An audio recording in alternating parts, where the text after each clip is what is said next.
आज हम बात करेंगे संस्था की विशेषताओं की। विगत वर्चुअल लेक्चर में हमने बात करी थी कि एक संस्था क्या है, उसको परिभाषित कैसे करते हैं और संस्था का निर्माण कैसे होता है। और हमने बात करी थी कि संस्था का निर्माण विचार से आदत, आदत से जनरीति, जनरीति से प्रथा, प्रथा से रूढ़ी और रूढ़ी से संस्था, इस हिसाब से संस्था का निर्माण होता है। और हम ये भी जान चुके हैं कि संस्था कार्य प्रणालियों की एक व्यवस्था है या संरचना है जिसमें मानवीय आवश्यकताओं की, सामाजिक आवश्यकताओं की पूर्ति होती है। अब हम बात करेंगे संस्था की विशेषताओं की। तो जो पहले हमने परिभाषाएं करी हैं संस्था की और एक संस्था के निर्मित होने के ढंग के बारे में बात करी है, उसके आधार पर हम संस्था की विशेषताओं की चर्चा हम कर सकते हैं। तो जैसा कि हम पहले बात कर चुके हैं कि संपूर्ण सांस्कृतिक व्यवस्था में संस्था का एक इकाई के रूप में कार्य होता है, ये उसकी पहली विशेषता है। दूसरी विशेषता है संस्था नियमों एवं कार्य प्रणालियों की एक व्यवस्था है, ये भी हम परिभाषाओं में बात कर चुके हैं। तीसरी विशेषता है संस्था की कि संस्था अमूर्त प्रकृति की होती है। अमूर्त का मतलब एब्स्ट्रैक्ट है, एब्स्ट्रैक्ट जिसको केवल समझा जा सकता है, देखा, छुआ या सूंघा नहीं जा सकता। मूर्त जिसको देखा जा सकता है, छुआ जा सकता है। तो जैसे समुदाय है, मूर्त है, समिति है, मूर्त है, क्योंकि हम समुदाय और समिति के सदस्य होते हैं। संस्था नियम और कार्य प्रणालियों की व्यवस्था है, इसलिए जैसे परिवार के नियम हैं, महाविद्यालय के नियम हैं और जो दूसरे राजनीतिक, आर्थिक जितनी भी समितियां हैं, उन समितियों में जो कार्य प्रणालियां हैं, तो इन नियम, कार्य विधियों को, प्रणालियों को केवल समझा जा सकता है। इसलिए हम कहेंगे कि संस्था एक अमूर्त प्रकृति की होती है। चौथी विशेषता है संस्था समितियों की तुलना में अधिक स्थायी प्रकृति की होती है, क्योंकि नियम कायदे हैं वो स्थिर होते हैं, कम ही बदलते हैं। जैसे रूढ़ियों से हमने संस्थाओं के बनने की बात करी थी, तो इसमें पीढ़ियां लग जाती हैं किसी भी संस्था के निर्माण होने में। आज अगर हम बात करें कि हमारे जो परिवार नाम की संस्था है, ये मानव के अभ्युदय के बाद में उनके जो साझा सामूहिक अनुभव थे, उनके आधार पर परिवार नाम की संस्था का निर्माण हुआ और ये हजारों सालों से परिवार नाम की संस्था चलती आ रही है। इसकी प्रकृति में मूलभूत बदलाव अभी तक नहीं आया है। संस्था के अनेक उद्देश्य हो सकते हैं, संस्था का कोई एक उद्देश्य भी हो सकता है। वो उद्देश्य सुस्पष्ट होते हैं क्योंकि नियम के द्वारा सुपरिभाषित व्यवस्था होती है, इसके उद्देश्य भी स्पष्ट होंगे। संस्था एक सांस्कृतिक उपकरण है। अगली विशेषता के बारे में हम बात करें तो संस्थाओं में प्रतीक होते हैं। जैसे महाविद्यालयों में जो उनके सिंबल्स हैं, हम विभिन्न जो धार्मिक संस्थाएं हैं उनके प्रतीकों की बात कर सकते हैं। जैसे राष्ट्र का चिन्ह है तो संस्था के प्रतीक होते हैं। संस्था परंपरागत होती है, संस्था की अपनी परंपराएं होती हैं, काम करने की अपने ढंग होते हैं, तो संस्था की परंपराएं होती हैं। तो ये थे संस्था की विशेषताएं।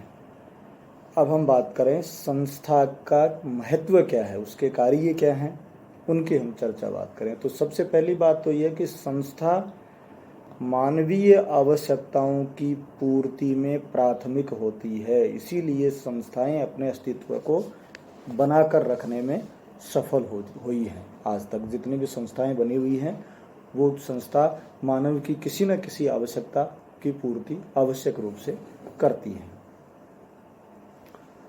शिक्षण संस्थाएं हो, चाहे विवाह की संस्था हो, चाहे परिवार नाम की संस्था हो, इन्होंने मानव की आवश्यकताओं की पूर्ति की है। दूसरा, संस्थाएं व्यक्ति के कार्य को सरल करती हैं, क्योंकि संस्थाओं में काम करने के तरीके हैं, नियम हैं, पद्धतियां हैं, इसलिए व्यक्ति उन नियम पद्धतियों का अनुसरण करके अपने उद्देश्यों की पूर्ति कर सकता है। संस्थाएं व्यक्तियों के व्यवहार में अनुरूपता उत्पन्न करती हैं। एक से नियम हैं तो सारे लोग एक सा व्यवहार करेंगे। कक्षा में आके अध्यापक पढ़ाएगा ही और विद्यार्थी पढ़ेगा ही। कक्षा के संचालन के कुछ नियम कायदे कानून बने हुए हैं, इसलिए वहाँ जितने भी विद्यार्थी हैं वो सारे उन नियम कायदे कानूनों के अनुरूप व्यवहार करेंगे। तो विद्यार्थी है तो उनके व्यवहारों में अनुरूपता होगी। शिक्षक है तो दूसरे शिक्षक जैसा करेंगे वैसा उसको करना है, तो व्यवहारों में अनुरूपता संस्थाएं स्थापित करती हैं। व्यवहारों पर नियंत्रण। जिस किसी संस्था के हम सदस्य हैं उस संस्था के नियम कायदों को मानने के कारण हमारे व्यवहार नियंत्रित रहते हैं। विद्यार्थी पढ़ने वाले को कहते हैं, पशुचारण करने वाले को ग्वाला कहते हैं, व्यापार करने वाले को व्यापारी कहते हैं, जो उपभोक्ता है सामान खरीदता है उसको हम क्रेता कहते हैं। तो ये व्यवहारों के आधार पर पद बने हुए हैं। तो और ऐसा व्यवहार हम करते हैं तभी ये परिस्थितियां हमें मिलती हैं। तो इसलिए हमारे व्यवहारों पर नियंत्रण भी स्थापित करती हैं संस्थाएं। परिवार के अपने नियम कायदे कानून हैं, परिवार की मर्यादाओं में रह के हमें काम करना होता है। हम अपनी मनमर्जी या स्वच्छंदता का व्यवहार नहीं कर सकते किसी भी संस्था के सदस्य के रूप में। हमें उस संस्था के नियम उपनियम कायदों को मानना ही पड़ता है। इस प्रकार संस्थाएं हमारे व्यवहार को नियंत्रित करती हैं, नियमित करती हैं, निर्देशित करती हैं। संस्थाएं संस्कृति की वाहक होती हैं। पिछली पीढ़ी ने जिस तरह का व्यवहार किया उस तरह का व्यवहार हम सीखते हैं संस्थाओं के माध्यम से। बार बार हमें याद दिलाया जाता है कि हमारे परिवार की ये प्रथाएं हैं, ये परंपराएं हैं। हमारे परिवार का नाम इसलिए रहा है कि हमने इस तरह के कार्य किए हैं। हम जिस संस्था में पढ़ते हैं उस संस्था का अपना एक इतिहास होता है, वहाँ की कार्य प्रणालियाँ होती हैं। विद्यालय में हमारे अध्यापक, हमारे संस्था प्रधान हमें ये कहते हैं कि आपसे पहले जो विद्यार्थी पढ़ते थे वो इस तरह से अध्ययन करते थे, उन्होंने इस तरह से हमारे विद्यालय का नाम रोशन किया। तो हम प्राचीन से लेके वर्तमान के बीच में एक कड़ी के रूप में उपस्थित रहते हैं। तो और प्राचीन जो प्रथाएं परंपराएं हैं वो प्राचीन प्रथाएं परंपराएं हम इन संस्थाओं के माध्यम से सीखते हैं। तो संस्थाएं एक तरह से संस्कृति की वाहक होती हैं, संस्कृति को गतिमान बनाती हैं। अगला जो महत्वपूर्ण कार्य है संस्था का वो है संस्था स्थिति एवं कार्य का निर्धारण करती हैं। किस विशेष परिस्थिति में किस तरह का कार्य करना है ये संस्थाएं हमें बताती हैं। विवाह में एक व्यक्ति की भूमिका, स्त्री पुरुष की भूमिका क्या होगी। किसी तरह की कोई दुर्घटना है, उस दुर्घटना में उसी व्यक्ति स्त्री पुरुष की भूमिका क्या रहेगी। बाजार में जाते हैं तो उनको क्या काम करना है, यात्रा करते हैं तो उनको क्या काम करना है। किसी औपचारिक संगठन में, व्यावसायिक अथवा कानूनी संगठन में अगर कोई सेवा लेने के लिए जाना है तो वहाँ क्या करना है। तो अलग अलग स्थिति और उस स्थिति के हिसाब से भूमिका निर्वहन को करना सिखाती हैं संस्थाएं।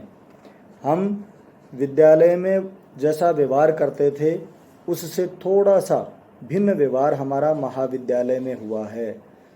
महाविद्यालय में अध्ययन पूर्ण करने के बाद में अगर हम नौकरी में जाएंगे तो वहाँ हमारा व्यवहार और बदल जाएगा, क्योंकि स्थितियाँ बदल रही हैं। तो स्थितियों के साथ भूमिकाओं को निर्वहन करना सिखाती हैं संस्थाएं।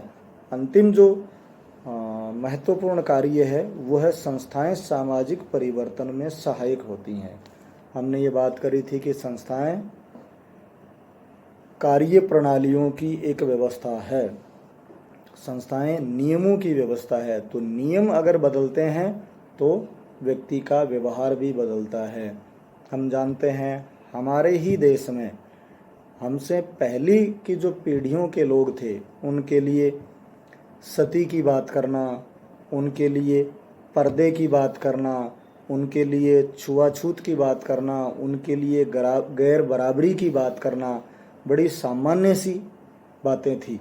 और इस तरह का व्यवहार वो अपने जीवन में करते भी थे। लेकिन आज हम देखते हैं कि ये गैर बराबरी, अनटचेबिलिटी, अस्पृश्यता, ये जातीय ऊंच नीच, ये हमारे व्यवहार से समाप्त हो रही है, क्योंकि इस तरह के कानून बन चुके हैं। कानूनन सभी व्यक्ति एक दूसरे के बराबर संविधान ने रख दिए हैं और वो हमें सार्वजनिक जीवन में उसकी अनुपालना करना हमारे लिए बाध्यताकारी भी है, तार्किक भी है, बाध्यताकारी भी है। तो ये चीज़ें, जैसे पर्दे की बात है, हमारे व्यवहार से धीरे धीरे पर्दा प्रथा है वो गायब होती जा रही है। आज महिलाएं घर से बाहर निकल रही हैं, परंपरागत रूप से उनका कार्य क्षेत्र घर की चार दीवारी समझा जाता था, आज वे सार्वजनिक जीवन में कंधे से कंधा मिला के पुरुषों के साथ काम कर रही हैं। तो ये संस्थाओं ने नियम बदले तो समाज में बदलाव हुआ, सामाजिक परिवर्तन हुआ। तो ये थे संस्थाओं के उद्देश्य, कार्य या महत्व। संस्था और समिति में अंतर की हम बात कर चुके हैं, संस्था और समुदाय में अंतर की बात भी हम समुदाय और समिति के अंतर की बात कर चुके हैं। तो इनके अगर भेद की बात करें तो हम यही करेंगे कि समुदाय के सदस्य होते हैं, समिति के सदस्य होते हैं, संस्थाओं के सदस्य नहीं होते। संस्थाएं नियम, कायदे, कानूनों की एक प्रणालियां हैं। समुदाय मूर्त होता है, समिति मूर्त होती है, संस्था अमूर्त होती है। समिति पीढ़ी दर पीढ़ी हस्तांतरित नहीं होती, क्योंकि समितियां उद्देश्य को ध्यान में रखकर समितियों के सदस्यता ली जाती है, जबकि संस्थाएं एक पीढ़ी से दूसरी पीढ़ी को हस्तांतरित होती रहती हैं। मनुष्य समितियों के सदस्य होते हैं, संस्थाओं के सदस्य नहीं होते। ये चर्चा हम पहले कर चुके हैं। और ये भी हम बात कर चुके हैं कि परिवार, महाविद्यालय, ये समितियां भी हैं और संस्थाएं भी हैं। जब इनके नियम, कायदे, कानूनों की बात करते हैं तो ये संस्थाएं हैं, अन्यथा ये क्या हैं? समितियां हैं। क्योंकि समुदाय और संस्था दोनों ही हमारे पाठ्यक्रम का हिस्सा हैं, इसलिए इनमें दोनों में क्या अंतर है ये हमें स्पष्ट होना चाहिए।